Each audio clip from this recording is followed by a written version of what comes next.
세무사님 좀 모셔왔고요. 저희가 설명 들어가고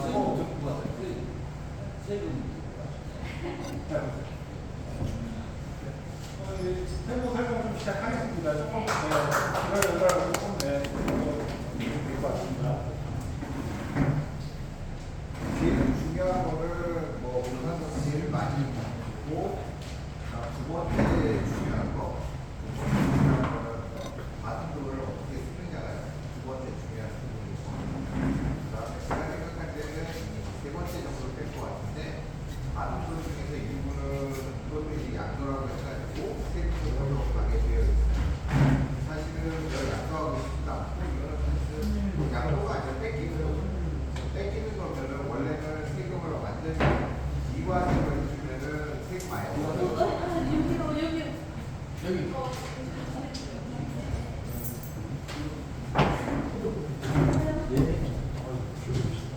그래서 이게 강제로 뺏기는 이 수용양도라고 하죠. 수용양도의 경우에는 세금을 아예 이과세로 규정을 해주면 좋은데 모든 우리 어떤 대한민국에서 사는 모든 사람들은 집단으로 뭉칠 수가 있잖아요.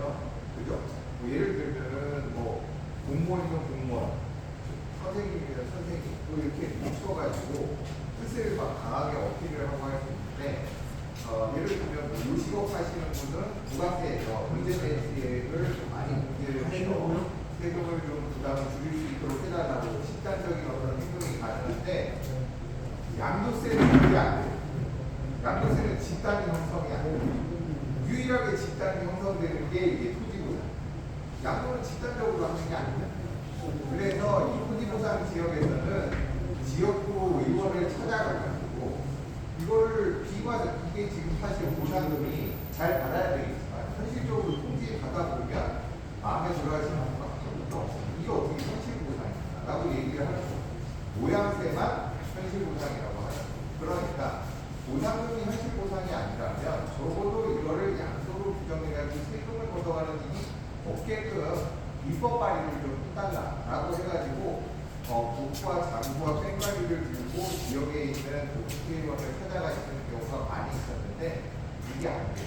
그래서 결과적으로는 요금 보상금 적게 받는 것도 억울한데 적게 받은 다음에 2달 이내에 약 한 평균적으로 보면은 한 4분의 1에서 한 3분의 1 정도 보상금 받은 금액의 3분의 1에서 4분의 1 정도 금액을 양도세라는 명목으로 부담을 하셔야 됩니다. 그래서 경우에 따라서는 사실은 선택의 여지가 그렇게 많지 않아요.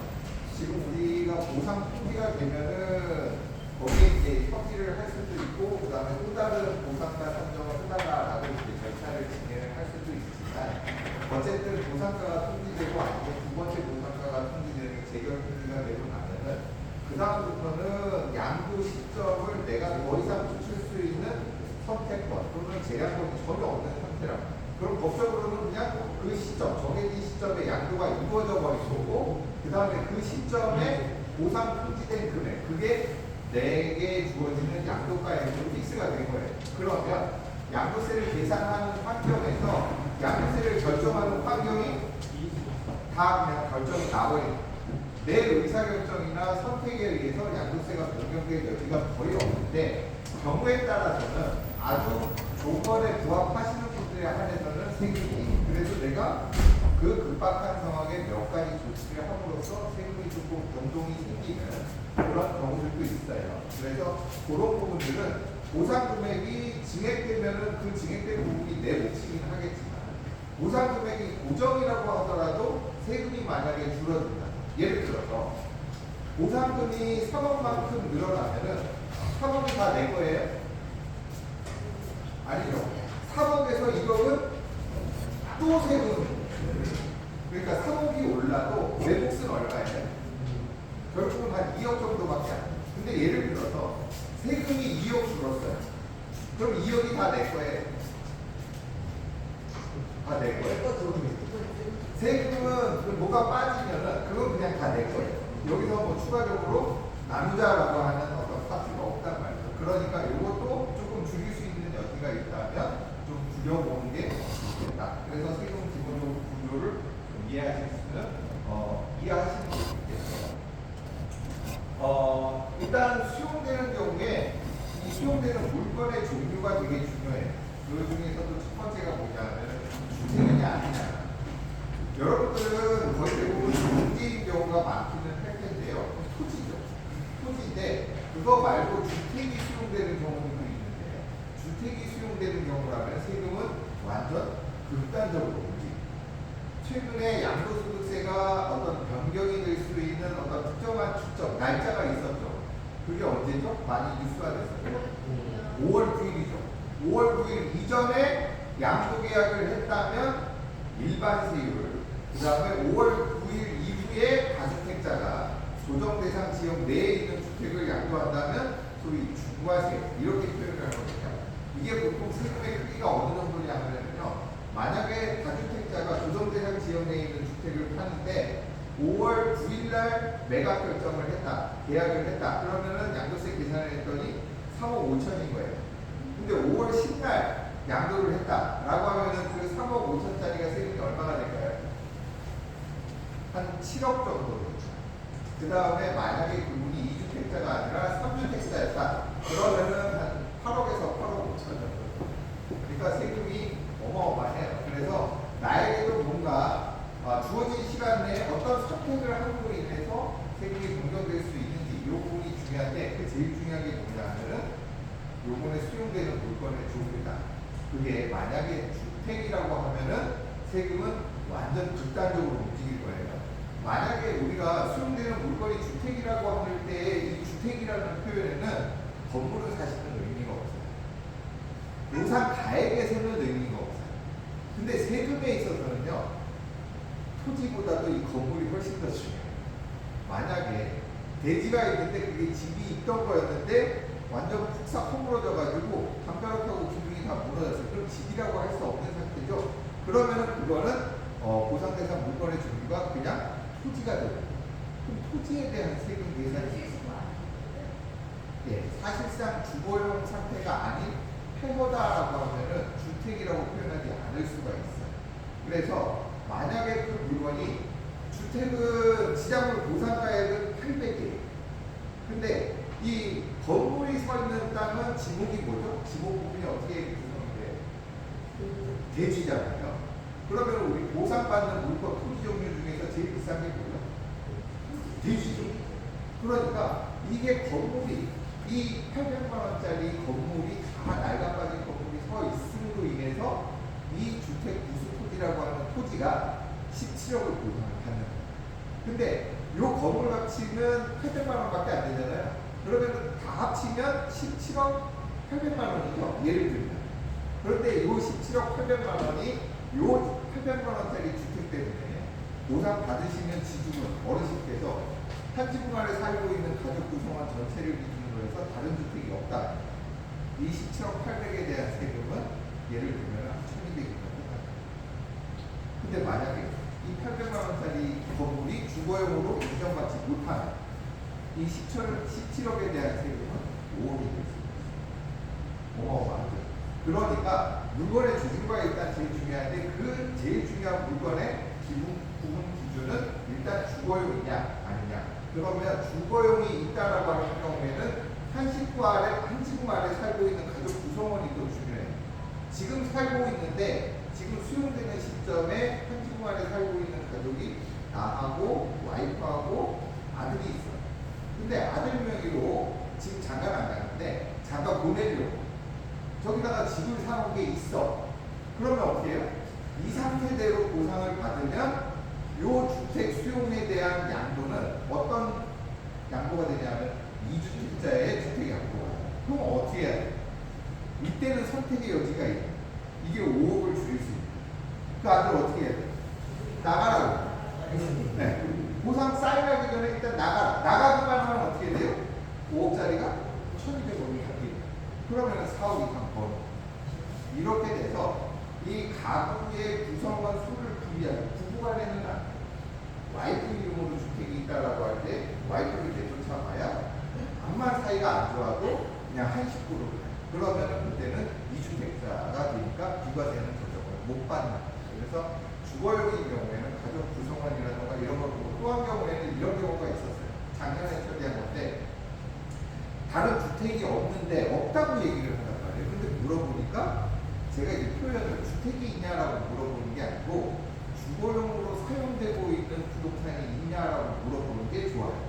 그래야 확실성을 담보할 수 있어요. 그랬더니 뭐라고 하냐면은 사실은 오피스텔을 하나를 가지고 있는데 이거를 주거용으로 사용하는 임차인에게 임대를 주고 있는 거예요. 그러면 원래 오피스텔의 건축법상의 건축 부분은 업무용 시설임에도 불구하고 온돌 싱크대 화장실이 있으니까 수요는 주거용이 훨씬 더 많아요.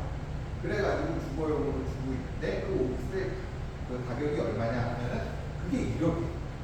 춘천에 있는 건데 그게 1억이에요. 그게 1억이기 때문에 지금 여기 다른 곳에서 보상받는 게 주택이 있거든요. 여기에 대한 세금이 한 4억 정도가 나와요. 근데 지금 수용 개시일이 세법상 그 절차에 나왔을 때 두 번째 보상 통지 받고 공탁이 되고 한 일주일 정도 뒤가 보통 날짜 정해지는 거가 수용 개시일이라고 정해져요. 그 수용 개시일은 뭐냐 하면은 사업 시행자에게 강제권이 실질적으로 부여되기 시작한 날. 그러면 일방적으로 등기를 가져갈 수 있는 거죠. 인감증명을 떼주지 않아도. 그러면 이미 그쪽에서는 사업 시행자들 의무는 다 한 거예요. 의무가 뭐였어요? 보상금의 공탁 언제든지 찾아가세요. 이렇게 여기다 놔둔 거예요. 잘 보이게. 그러면 의무를 다 한 거고 그 다음에 권리가 생겨버린 거예요. 권리는 공탁되고 나서 한 일주일 뒤인 수용 개시 그 날짜에 강제권이 부여된 건데 그 날짜에 세법상 지주분들은 양도가 이루어진 걸로 간주돼요. 근데 많은 분들이 두 번째 통지가도 마음에 안 드니까 이 보상금을 찾아요, 안 찾아요? 박 변호사님이 못 만나면 그걸 찾아와도 된다는 얘기를 모르니까 그러면 이걸 찾아오면은 마치 그 두 번째 가격에 마음에 안 드는데 마음에 든 걸로 인정이 될까봐 거기다 놔두고 안 건드리시는 분이 있어요. 근데 세법은 어떻게? 그 한 일주일 뒤를 양도일자로 정해놨으니까 그 공탁된 보상금이 양도가액이고 그걸 가지고 양도세 계산한 금액을 납부해야 될 시기가 그 두 달 뒤인데 그게 그냥 지나가고 근데 보상금은 한 20억, 30억 정도 보상금 받으면은 양도세가 한 3분의 1 정도 되니까 한 7억에서 10억 가까이 나온단 말이에요.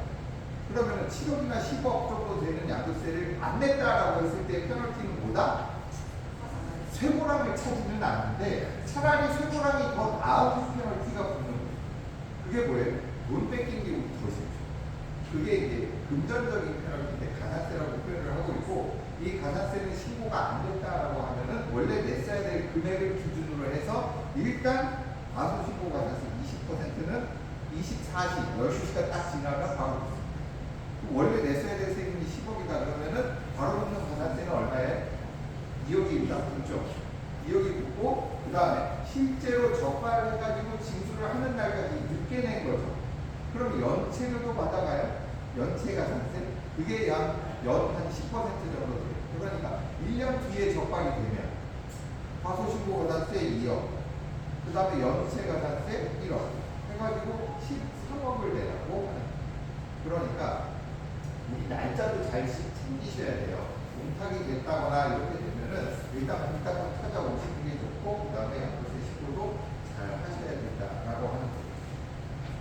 그래서 일단은 과세 물건을 주는 주택인 경우에는 이런 날짜 되게 중요하고 수용 개시 며칠 전에 그 오피스텔 있잖아요. 그거를 지금 직장 생활을 하고 있는 따님이 있어가지고 1억짜리 오피스텔을 바로 증여듣기 했어요. 증여한 날을 언제로 기준으로 하냐면은 증여듣기 접수일을 기준으로 해요. 그러니까 증여듣기 완료되기까지 한 3일에서 길면 한 일주일 걸린단 말이에요. 완료가 되기 전에 이미 수용 개시일이 싹 들어가 버리면 양도 일자에 지금 등기 완료가 안 됐죠. 그럼에도 불구하고 등기 접수가 되어 있잖아요. 법무사께서 등기소에다가 딱 해가지고 접수만 찍었잖아요. 그때가 증여가 된 거예요. 그러면 증여자에게서는 그 날짜로 주택수에서 빠져버려요. 그래서 이틀 뒤 수용 개시일이 된다. 1세대 1주택자가 돼서 4억이 줄어든 거예요. 이런 경우들이 이제 있을 수는 있기 때문에 주거용인지 아닌지 이 판단은 상당히 중요하고 그래서 한 지붕 아래 살고 있는 가족 구성원 전체적으로 주택수가 어떻게 되는지 이런 것도 조금 확인해 볼 필요가 있겠습니다. 양도세 계산 구조는 되게 간단해요. 양도가액에서 취득가액을 빼면은 우리 양도 차익이라고 하고 이 양도 차익을 과세 대상으로 해서 세금 계산을 하는 거예요. 보상 금액이 양도가액이 보상 금액인데 보상 금액이 만약에 100억이라고 하더라도 내가 얼마 전에 치고 들어왔는데 105억 주고 치고 들어왔어요. 그러면은 양도 차익이 얼마예요? 105억 주고 들어왔는데 크게 받을 줄 알았는데 100억 토지가 돼요. 그러면은 양도 차익이 얼마예요? 그렇죠. 마이너스 5억, 양도 차손 5억이라고 하죠. 그때는 양도세가 얼마예요? 없죠. 거슬러 주는 건 없고, 그래서 양도세가 없잖아요. 그러니까 양도가액이 크다 그래서 양도세가 10%도 아니고 양도 차익을 계산해야 되는데 양도 차익은 양도가, 즉 보상가액에서 취득가액을 빼가지고 계산하는 아주 직관적으로 쉽단 말이에요. 그런데 여기에 엄청나게 큰 맹점이 하나 있습니다. 뭐냐? 아니 2억에 지금 30년 전에 2억에 샀던 건데 지금 보상 금액이 12억이 나왔어요. 모르는 사람들이 보면 그걸 가지고 뭐라 그래요? 돈 벌었다고 부럽다고 얘기하죠. 나는 어때? 미치는 거죠. 만약에 30년 전에 그 2억을 가지고 이걸 안 샀으면 지금 얼마나 돼 있어요? 30억이 되어 있어야 돼요. 그런데 이거를 12억을 주니까 내가 돈 번 느낌이에요? 손해보는 느낌? 물가를 고려하면 여기에는 사실은 손해보는 거예요.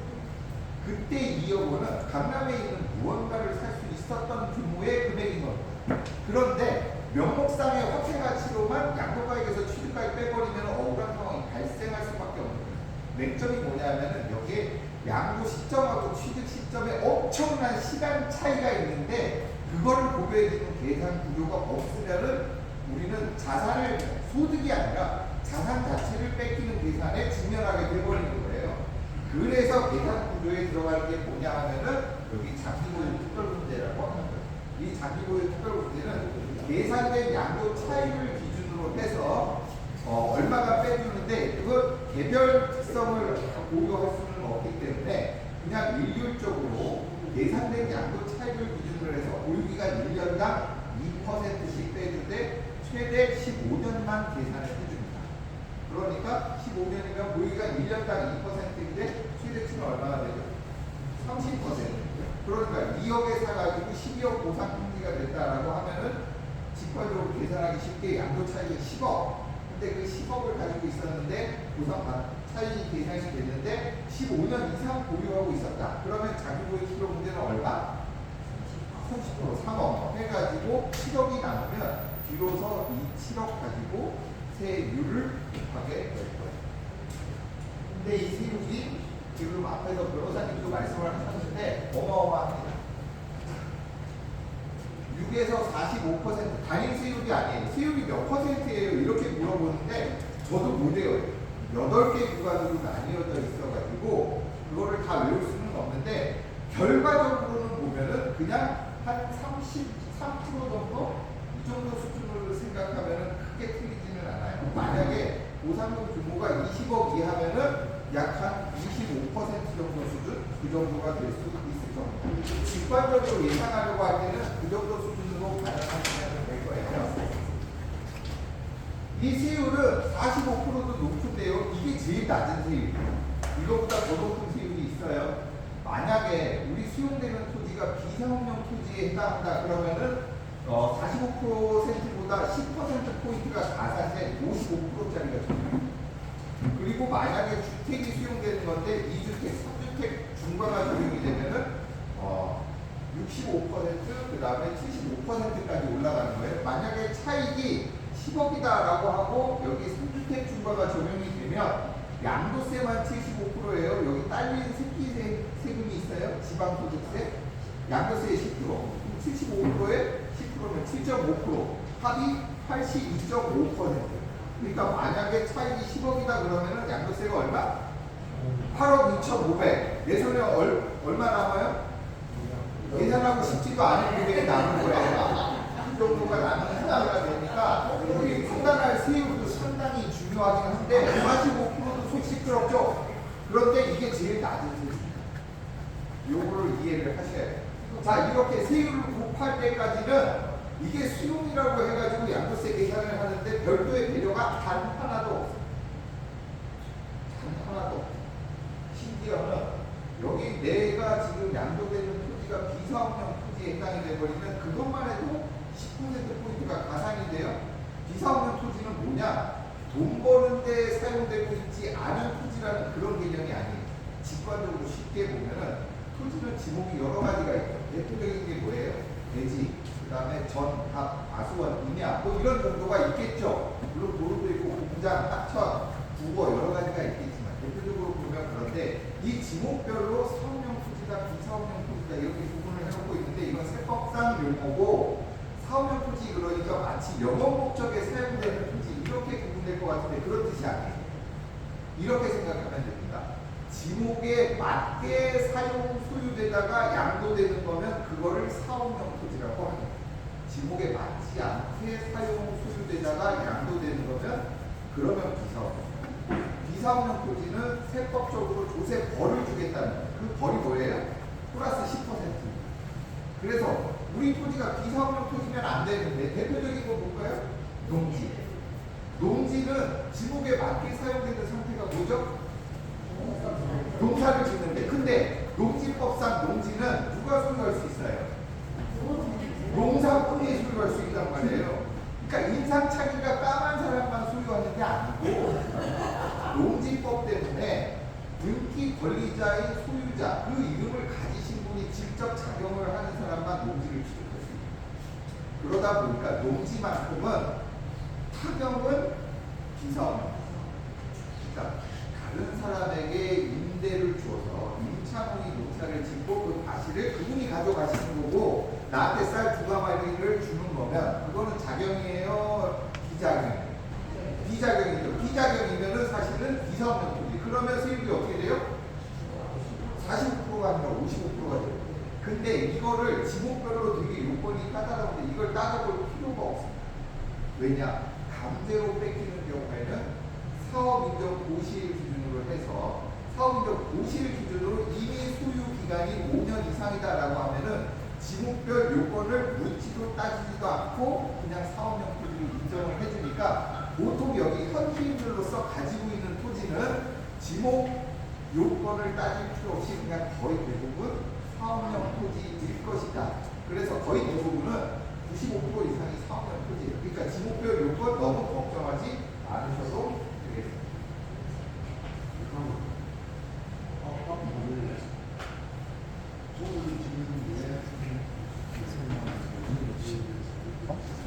네네. 네. 처음 들어.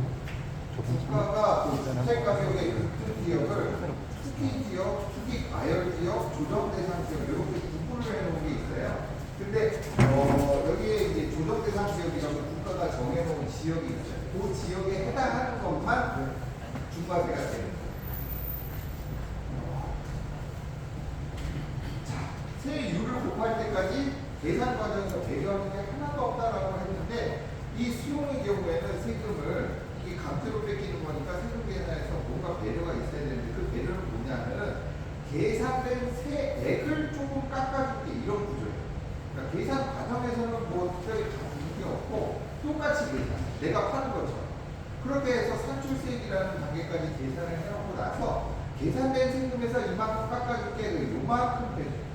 그 요만큼이 얼마냐 하면은 계산된 세액을 기준으로 해서 15%만큼 빼주는 게 가장 일반적인 건데 그거는 수용으로 인한 감면, 수용 감면 또는 보상 감면 양식 이렇게 표현을 해요. 그게 뭐냐 하면은 보상 대가는 세 가지 방식으로 주어지죠.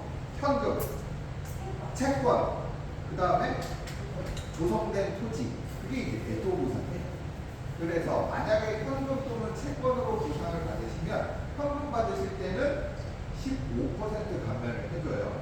그거 진짜 쪼잔하죠. 15%밖에 안 빼주니까. 근데 그나마도 늘은 거예요. 15%. 그 전에는 10%였어요. 네. 그나마도 이게 또 늘어가지고 15%가 된 거예요. 그 다음에 채권으로 보상받으시면은 20%. 5%를 추가로 이제 공제를 해주고, 그 다음에 대토 보상받으면 아까 변호사님 말씀하셨는데 40% 감면 또는 과세 이연. 과세 이연이라는 건 나중에 내게 해줄게. 언제? 대토라는 게 뭐예요? 큰 토지예요? 새 토지예요? 새 토지를 우리가 대토라고 하잖아요. 새 토지를 양도할 때 그때 한꺼번에 내게 해주는 거지 그럼 깎아주는 게 아니에요. 그래서 늦게 내게 해주는 거를 선택하거나, 즉 과세 이연을 선택하거나 아니면은 40% 감면을 선택하거나. 근데 네토 감면은 40% 감면이 실질적으로 감면되지는 않아요. 왜냐하면은 아까 말씀한 네토라는 거는 어떤 분은 50억짜리 대표권이 있고, 어떤 분은 17억짜리, 어떤 분은 3억짜리 대표권이 있는데 그 신청한 규모에 맞게 이렇게 크기를 규모에 맞게 잘라줄까요? 아니죠. 이렇게 그냥 반듯반듯하게 자른 다음에 그 자른 금액을 사후적으로 평가를 했더니 예를 들면 27억 5천이야. 그럼 대출을 신청한 사람 중에 5억 신청한 사람과 13억 신청한 사람과 56억 신청한 사람이 공유 형태로 받을 수밖에 없겠죠. 그건 이거 혼자 개발이 아니에요. 그래서 어때요?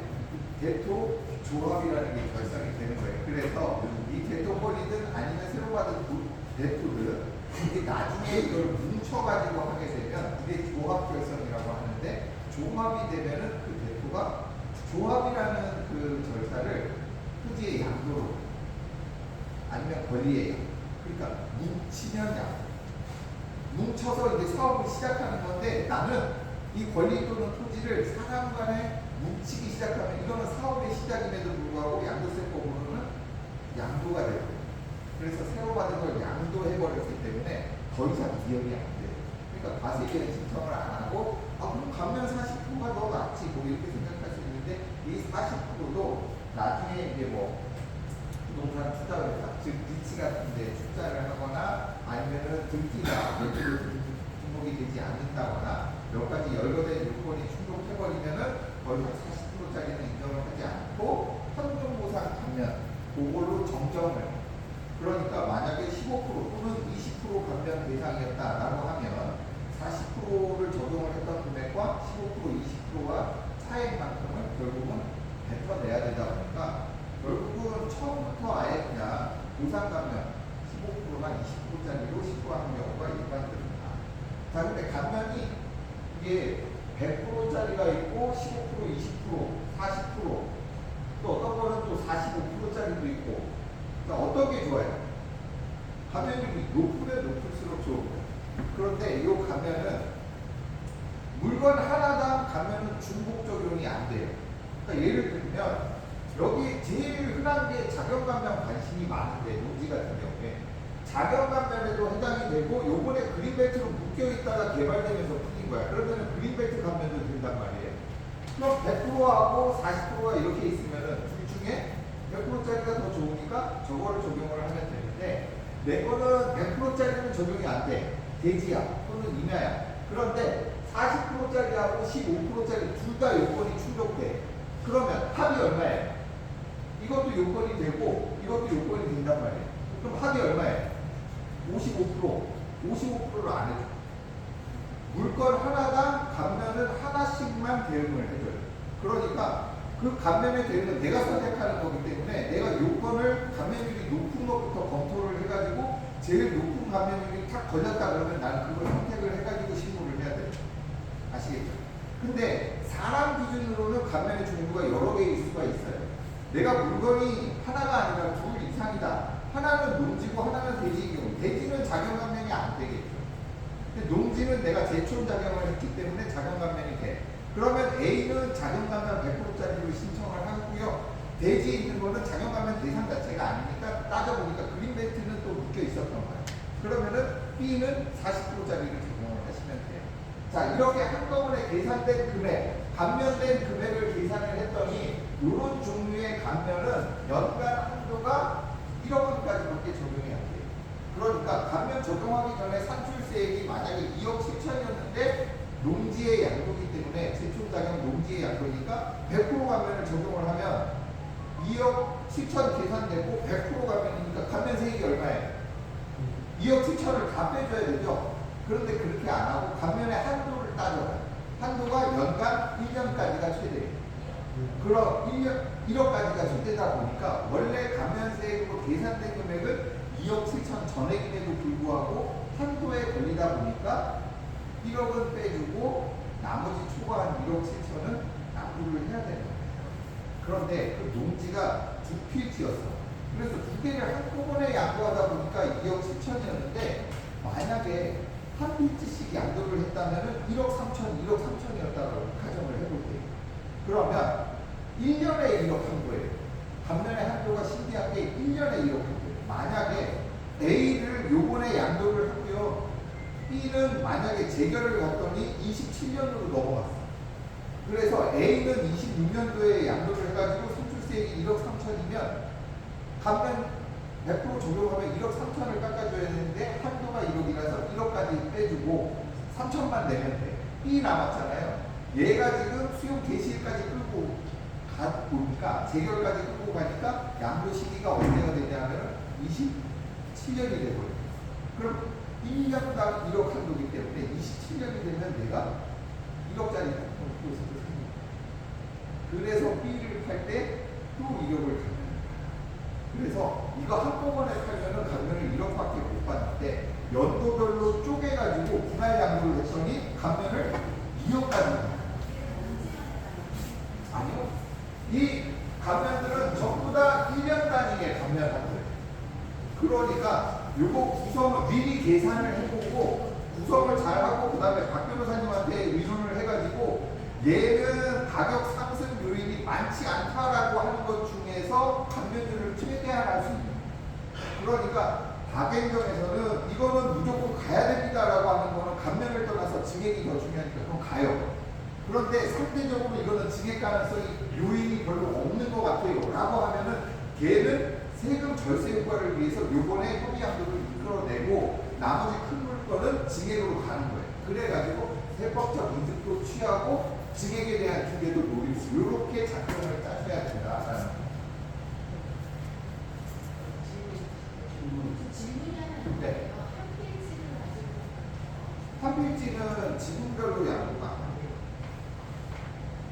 그래서 하나밖에 없을 때에는 연도 분할이 안 돼요.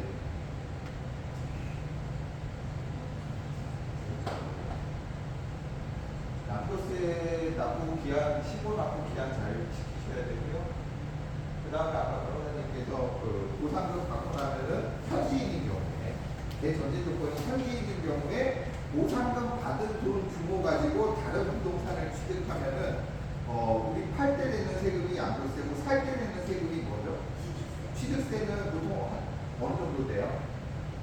한 3, 4% 정도 돼요. 일반적으로는 뭐한 4.6% 뭐 이렇게 되는데 주택의 경우에는 1.6%, 3.3%까지 가고 주택 취득을 할 때 중과세가 적용이 되면은 13%까지 가요.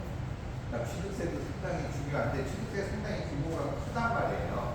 그런데 이 보상금 가지고 대체 취득이라고 하죠. 현지인을 전제로 해요. 부대지주 같은 경우에는 취득세 면제를 보통이 없어요. 그러니까 일단 기본적으로 현지인이라는 걸 먼저 확인을 해야 되고 그 다음에 대체 취득 면제를 받기 위한 지역 제한이 있어요. 그건 뭐냐 하면은 요번에 수용되는 그 토지 소재지 지역 있잖아요. 지금 우리 경기도잖아요. 그죠? 그럼 기본적으로는 도 단위로 연접한 지역까지 돼요.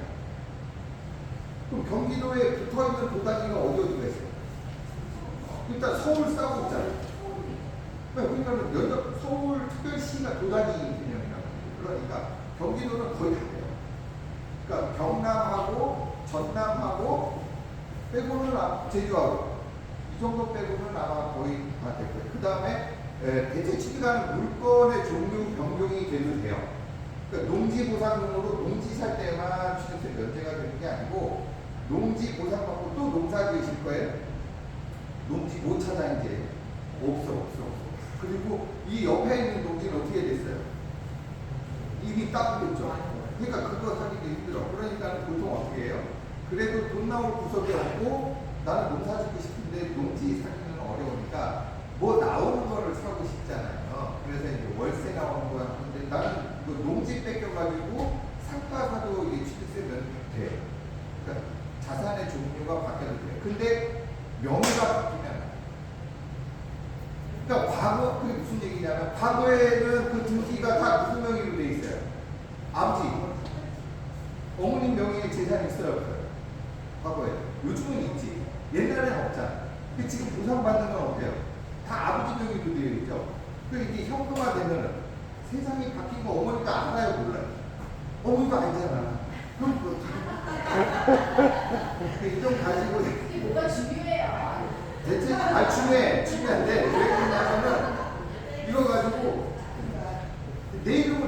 싶잖아. 그게 자존심이야. 기분이. 또 어머니 이름을 넣고 싶은데 증여세도 증여세인데 어머니 이름이 들어간 부분이 취득세가 면제가 안 돼. 그래서 어머니 이름을 포기하시는 경우가 많기는 해요. 그래서 여기가 요번에 수용보상 되시는 분에게 그 쿠폰이 주어진 거예요. 그러니까 그분은 가족명의로 공동명 요번에 이때까지 50년, 60년 고생했으니까 라고 하면서 이렇게 해주고 싶기는 한데 그렇게 할 때는 취득세 면제 쿠폰이 적용이 안 되는 게 좀 아쉽기는 하다. 그 다음에 꼭 물건을 또 하나씩 구입하는 게 아니에요. 둘로 쪼개셔도 돼요. 이게 강제로 보상금 받고 나면은 이게 강제로 뺏긴 땅이에요라고 하면은 확인서 같은 민원 서류를 떼줘요. 그게 수용사실 확인서라는 건데 양도세용하고 그 다음에 취득세용 이렇게 나뉘어져 있어요. 그래서 양도세용은 그거 반드시 받아가지고 세무사한테 주셔야 돼요. 양도세 신고할 때 그 수용 확인서가 있어야지 감면 적용을 할 수 있으니까. 그래서 당연히 그거를 받아서 주셔야 되고 그 다음에 취득세 감면용 수용 확인서는 양도 보상금 받을 때 떼주지 않아요. 그걸 언제 떼주냐 하면은 여러분들이 새로 대체 물건을 찾아가지고 그 계약을 먼저 해요. 계약을 한 다음에 그 계약서를 들고 가서 구청에 가서 취득세 그 신고를 할 때에 수용감면서를 넣어야지 취득세 면제가 돼요. 그러니까 먼저 계약을 하셔야 되는 거예요. 자 보세요. 30억 보상 받으셨어요. 근데 새로 산 게 일단 13억짜리야. 그러면 13억짜리 계약서를 들고 이 그 사업 시행자, LH, SH 조합 이런 데에 가면 지방세 면제용 수용확인서를 어떻게 끊어주냐 하면은 당신은 30억 보상금을 받으셨고 요번에 13억짜리를 끊어갑니다. 이런 식으로 끊어줘요. 그러니까 30억 보상자시고 요번에 13억 이렇게 끊어주는 거예요. 그러면 그거 가지고 가면은 취득세 면제를 해줘요. 그 다음에 물건을 하나 더 샀어. 그래서 요번에 20억짜리를 샀어. 근데 30억 받았는데 13억짜리 이미 썼죠. 남은 게 얼마예요? 17억 남아있죠. 근데 내가 새로 산 게 얼마예요? 20억짜리. 초과하면은 취득세 면제가 안 돼. 안 되는데 초과 금액만. 그러니까 어떻게 하냐면은 20억짜리 계약서를 또 들고 잔금되기 전에 사업 시행자한테 다시 찾아가. 그래서 요번 거 다시 끊어주세요 라고 하면은 확인해 보니까 30억 보상 받으셨는데 지난번에 13억 끊어가셨어. 남은 게 얼마예요? 17억. 근데 20억짜리 샀죠? 그럼 요번에는 17억짜리를 다 끊어주는 거예요. 그럼 그걸 가지고 가면 20억에 대한 취득세 중에서 17억 상당액에 대한 취득세를 그때서야 면제를 받으십니다. 어떤 구조인지 이해하셨죠? 네.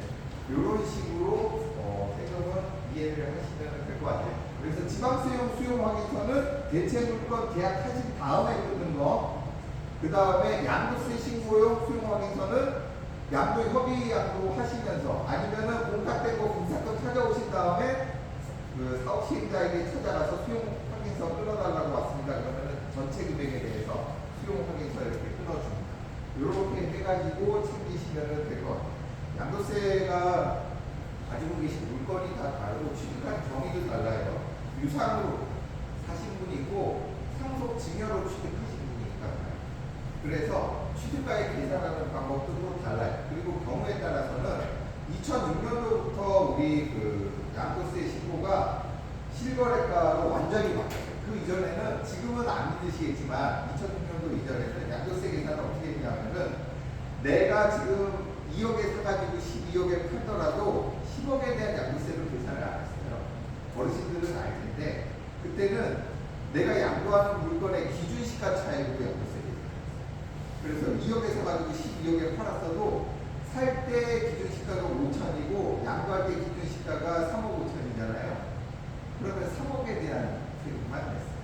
그러다가 2006년도 7년도에 들어가면서 갑자기 확 바뀐 거예요. 세율이 올라가지 않았는데도 시가 방식으로 바뀌다 보니까 양도세 세수가 2배 이상이 됐어요. 실제 차익 기준으로 계산합니다. 근데 그때부터 등기부등본에 거래가액이 기재가 되기 시작했습니다. 그래서 보통은 취득 계약서가 있어야지만 이 차익을 계산을 하는데 취득 계약서를 잃어버리신 분들이 많아요. 그때는 별도로 계산 방식을 두고 있는데 그 방식하고 취득계약서가 있으신 분 중에서 2006년도 이전에 취득하신 분은요, 양도세 계산을 약간 두 가지 방식으로 한번 해보실 수 있는 상태예요. 뭐냐면은 마치 취득계약서가 없는 척하면서 계산을 한번 해보는 게 있어요. 그거는 기준시가 변동률 가지고 계산을 하는 거예요. 그거 가지고 한번 계산을 해보면 보통은 그걸 환산 방식이라고 하는데, 환산 방식으로 계산할 때 양도세가 좀 적게 계산되는 경우들이 좀 있어요. 그러니까 그걸 가지고 계산을 해보고 둘 중에 이제 유리한 방법으로 한번 진행을 해보자라는 고민을 해보고 보장은 안 돼. 왜냐하면은 나 말고도 전 양도인이 양도세 신고했을 거 아니에요. 근데 그 양반이 기준시가 차익 방식으로 신고하지 않고 실가 방식으로 신고를 해버렸으면 그분 양도가액이 내 취득가액이죠. 그래버리면은 그게 이제 꼬르기 나니까. 근데 나는 취득계약서가 없기 때문에 기억만 가지고 원래 신고를 못하거든요. 그래서 취득계약서가 없어서 이렇게 했다라고 하고 한번 트라이를 해볼 수 있는 거고, 2006년도 이전 거는 거의 대부분 성공 확률이 높아요. 그래서 그런 것도 한번 쓰자면 한번 짜보시는 게 좋을 것 같습니다. 양도세 상담은 개별 상담을 할 수 있고요. 집단으로 계실 때 이렇게 하면은 조금 다른 분들은 그냥 기다리셔야 되니까, 그건 제가 옆에 있을 테니까 저한테 오시면은 스태프으로 제가 상담을 하기로 하고, 오래 앉아 계시기 때문에 오늘 안내는 여기서 마치도록 하겠습니다.